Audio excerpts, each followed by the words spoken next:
Hey everyone, Cody Hayes here, and I'd like to welcome you to part four as we look at a brief introduction to the Bible and the Bible from the perspective of a historian. And what I have in this video is not going to take too long. I do have one more video that will follow this for this particular topic, but that portion is going to be a little bit longer. So there are two terms for this video to look at. One is what is known as socio-criticism.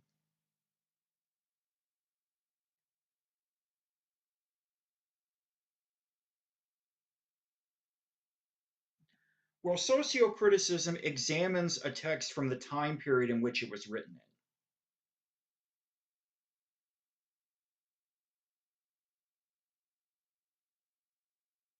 Socio refers to society. So you examine the time period, the text, excuse me, from the time period in which it was written, the society in which it was written in. To give some examples of that, one of my family members is a minister, a Baptist minister, and he has told me before in the past how individuals will read a portion of the Bible, members of his congregation read a portion of the Bible, whether it's, from the Jewish scriptures or from the Christian scriptures. So they read this portion of the text and they ask themselves this question, what does this mean to me? To which he has responded back, well, maybe you shouldn't ask the question of what does it mean to you. Maybe you should ask what did it mean to them, the audience in which it was written for, because it wasn't actually written for you. You weren't around.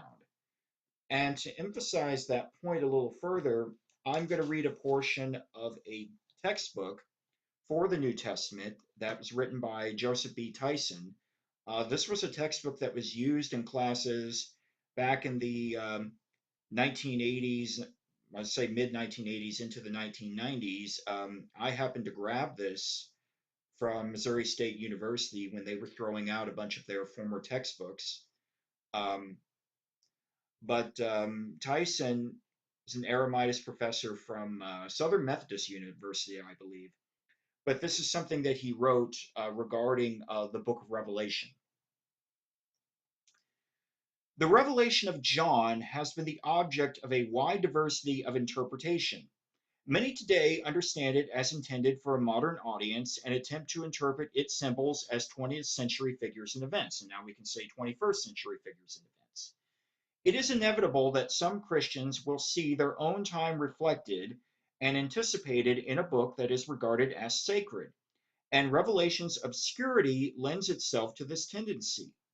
Modern readers should, however, keep in mind the fact that the book was written for people living at the end of the first century. Those Christians were facing persecution and needed encouragement to endure. They would not have found it if John of Patmos had been speaking over their heads to us. Nor is it likely that they would have preserved a book that was virtually meaningless to them. Any interpretation must be controlled by this fact. Essentially, what Tyson is referring to regarding the book of Revelation is that, it wasn't written for you. It was written for Christians at the end of the first century who were dealing with persecutions from the Roman Empire and essentially needed comfort to help get through these persecutions. Another term here is redaction criticism.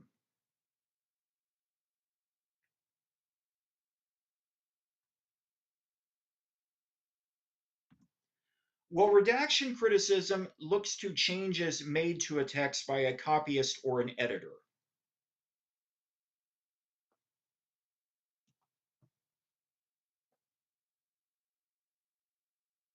I touched on this already, in the opening portion of this video, this lecture video, where I mentioned how, like in the case with the Bible, we don't have any of the autographs or first editions, we only have copies.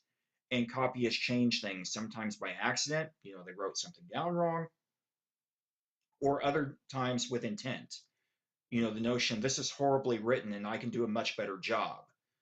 Um, I also talked about this with using the book of Revelation and the warning that's given at the end of that book, where John of Patmos makes the statement about how, if you take away from the contents of this book, God will take away your share, out of the tree of life and in the heavenly city, where if you add to this book, God will add upon you all the plagues that are described in this book. And what John of Patmos was referring to, he was giving a warning to copyists to not change the contents of this book, the book of Revelation. And John of Patmos was not successful because we have various manuscripts of the book of Revelation. Um, it's possible that somebody copying it just made a mistake, or maybe they thought that John had written something wrong and, wanted to make it proper, wanted to make it right. Um, One example I think of with that is the whole, number of the beast from the book of Revelation. Most of us, probably would see it in the Bible that would have the number at 666. But you have other manuscripts of the book of Revelation that have the number at 616. Now, did somebody copying the book of Revelation just make a mistake?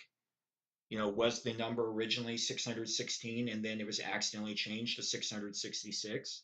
Or was it originally 666 and somebody, a copyist, changed the number to, the other one again by mistake? Or did the person copying the book think that the original manuscript and the beast that was described was not actually the right beast, the right persecutor?